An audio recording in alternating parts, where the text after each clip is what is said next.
वो अक्सर केसेस में 99.99% केसेस में वो मजबूर करते हैं उनको। अगर बंदा कहे कि जी पूरा साल मैं हराम खाऊं, लोगों के हुकूक गस्ब करूं, अल्लाह, अपनी बहनों को विरासत का हक ना दूं, अल्लाह अकबर, अपने भाइयों के हुकूक हड़प कर जाऊं, और बंदा कहे भाई शब बारात आएगी और मैं अल्लाह को मना लूंगा और बख्शिश हो जाएगी, ऐसा नहीं है। ऐसे में जब मुसलमान इबादत करते थे, अल्लाह के हुजूर झुके होते थे, तो गैर मुस्लिम मुसलमानों को डिस्टर्ब करने के लिए ये कुछ करते थे। अल्लाह अकबर। नाज़रीन, अगर कोई सवाल आप करना चाहते हैं हमारे इस वीडियो के ज़रिए, तो आप हमें वीडियो के अंदर कमेंट्स करके आप जो है हमसे सवाल पूछ सकते हैं। अच्छा, एक सवाल और भी है जी, इस दौर के अंदर, इस पुरफितन दौर के अंदर सबसे ज़्यादा मसला ना जिसके ऊपर लोग एक दूसरे को कत्ल कर देते हैं, एक दूसरों से ताल्लुकात ख़त्म कर देते हैं, भाई भाई का दुश्मन हो जाता है, जो है वो बहनें बहनों की दुश्मन हो जाती है। सबसे जो ज़्यादा मसला चलता है वो ज़मीन का झगड़ा होता है। हमारे यहाँ देहाती इलाकों को देख लें या शहरी इलाकों को देख लें, तो ये ज़मीन का झगड़ा जहाँ भी चलता है ना, वो वहाँ पे जो है तबाहियाँ ही होती हैं, कत्ल व गारत ही होती है, लड़ाइयाँ और झगड़े ही होते हैं। तो ऐसे लोग जो ज़मीन के टुकड़ों की खातिर भाइयों के गिरबानों तक में पड़ जाते हैं या जिद करके खड़े हो जाते हैं, झगड़ा करते हैं, अदालतों तक जाते हैं, ज़मीनें वहीं की वहीं पड़े रहते हैं, क्या ऐसे लोगों की भी बख्शिश हो जाएगी?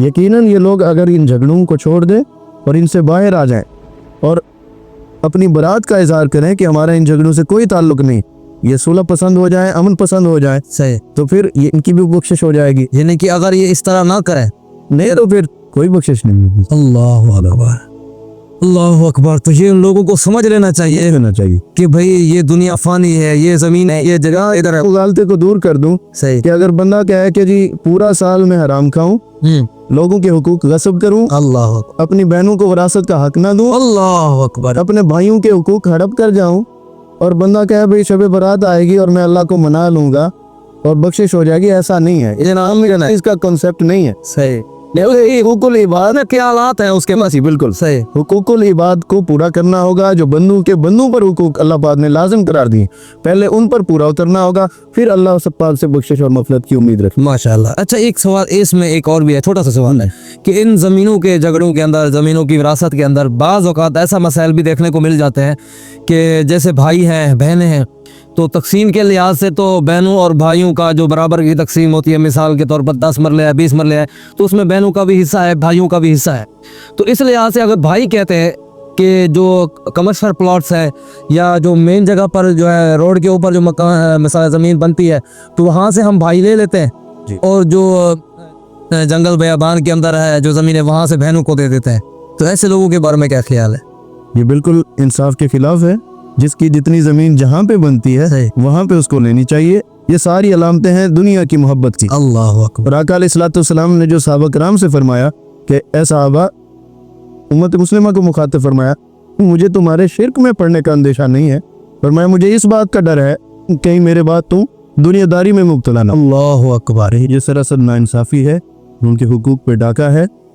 और जब तक बंदे माफ़ नहीं करेंगे फिर अल्लाह भी माफ़ नहीं करेगा। अच्छा, यहाँ पे ना वो एक सवाल करते हैं अपने आप को बचाने के लिए। जी, वो कहते हैं जी हमें हमारी बहनों ने छोड़ दिया, यहाँ पे जब हमारी बहनें हमसे नहीं ले रही, हम रजामंद कर रहे हैं अपनी बहनों को, तो फिर तो सवाल ही नहीं उठता। जी, वो अक्सर केसेस में 99.99% केसेस में वो मजबूर करते हैं उनको, बरज़ा कोई नहीं छोड़ता। अच्छा जी, वो मजबूर करते हैं और ये किसी ना किसी बात की लालच के अंदर। अच्छा, और ये फिर गुनाह अल्लाह उनको मजबूर कर। यानी अल्लाह तो देख रहा है ना, अल्लाह देख रहा है बंदों को जिस तरह वो बिज़ात सुदूर, वह सीनों के अंदर पलने वाले राजों से भी वाकिफ है।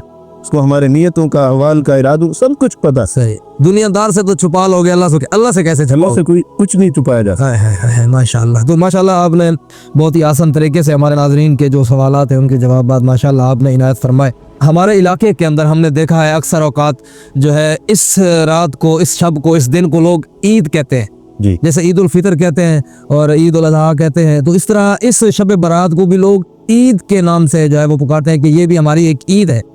तो इस हवाले में कितनी सच्चाई है कि ये ईद है या नहीं है?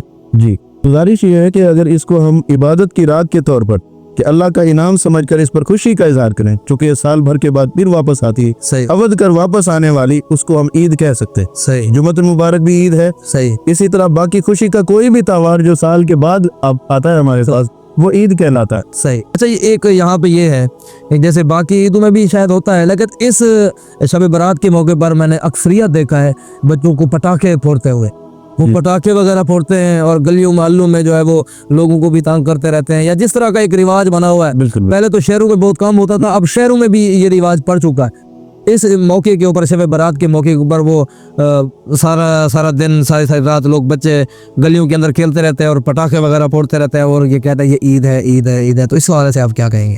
یہ پٹاخوں کا کوئی تصور اسلام میں نہیں ہے، یہ سراسر وقت کا ضیاع ہے، پیسے کا ضائع کرنا ہے. یہ تو عبادت کے لیے خاص رات ہے، اللہ کی طرف سے خصوصی تحفہ اور عطیہ ہے. صحیح. ایسے میں جب مسلمان عبادت کرتے تھے، اللہ کے حضور جھکے ہوتے تھے، تو غیر مسلم مسلمانوں کو ڈسٹرب کرنے کے لیے یہ کچھ کرتے تھے. اللہ اکبر. اب ہم نے غیر مسلموں کی وہ روایات کہ مسلمانوں کو عبادت سے دور رکھا جائے ان پر عمل کرنا شروع یعنی ہم مسلمان ہی ایسے کام کر رہے ہیں جو مخالفین کرتے رہے. بالکل. اوہ. اب اگر کوئی یہ کہے ہم تو نہیں کر رہے، بابا آپ بچوں کو پیسے نہ دیں، اس کے بچے تنگ کر لیں، بھلے کریں، آپ اپنی آخرت خراب. یعنی ہاں، اگر یہ اپنے بچوں کو پیسے دے رہے ہیں، جی ان کو پٹاخے کے لیے پیسے دے رہے ہیں، تو جب ان کے بچے بڑے ہوں گے تو وہ بھی تو اپنے بچوں کو دیں گے نا. یقیناً یہ سلسلہ چلے گا.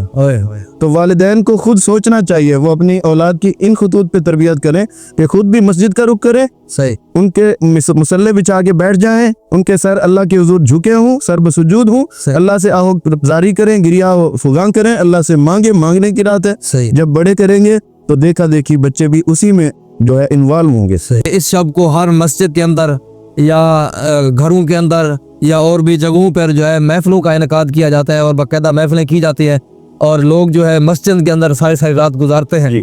تو اس حوالے سے ناظرین کا ایک سوال آیا ہے کہ اگر مسجد میں مثال کے طور پر آپ ساری رات گزارتے ہیں، شب بیداری کرتے ہیں شب برات کی رات کو، تو اس سے بہتر تو یہ ہے کہ آپ مسجد کی بجائے اپنے گھر میں شب بیداری کریں تاکہ آپ کے بچے بھی آپ کے ساتھ جائیں. لوگ ایک اعتراض کرتے ہیں، ایک سوال کرتے ہیں کہ بھئی جیسے کہ حدیث میں آیا ہے کہ فرض نماز جو ہے آپ مسجد میں پڑھیں اور باقی نمازیں جو ہیں سنت نوافل آپ اپنے گھر میں پڑھیں تاکہ ان کو بھی تربیت ہو. تو اس حوالے سے وہ بھی یہ بات کرتے ہیں. بابا عبادت کی رات ہے، صحیح. گھر میں عبادت کریں چاہے مسجد میں کریں، عبادت کریں. ہاں، عبادت. اب ہوتا یہ ہے کہ گھر میں چونکہ ماحول نہیں بن رہا ہوتا، صحیح. مسجد میں آلریڈی ایک ماحول ہوتا ہے، محافل کا سلسلہ ہوتا ہے، صحیح. تو اس ماحول کے اندر نیکی کرنا، عبادت کرنا آسان ہوتا دلچسپی ہو جاتی ہے. ہے. اس سے بہتر ہے کہ غفلت کے اندر بندہ گھر میں رات گزارے، مسجد کے خوبصورت ماحول میں عبادت کے طور پر اس رات کو گزار لیا. واہ واہ واہ، کیا بات ہے. یعنی کہ جہاں دو بندے اور بھی بیٹھے ہوں گے یہ کام کرتے ہیں تو ہماری بھی دلچسپی پڑے گی نا، دلچسپی ہوگی. صحیح ہے. ماشاءاللہ. اللہ تبارک و تعالی آپ کے علم میں، عمل میں برکتیں عطا فرمائے.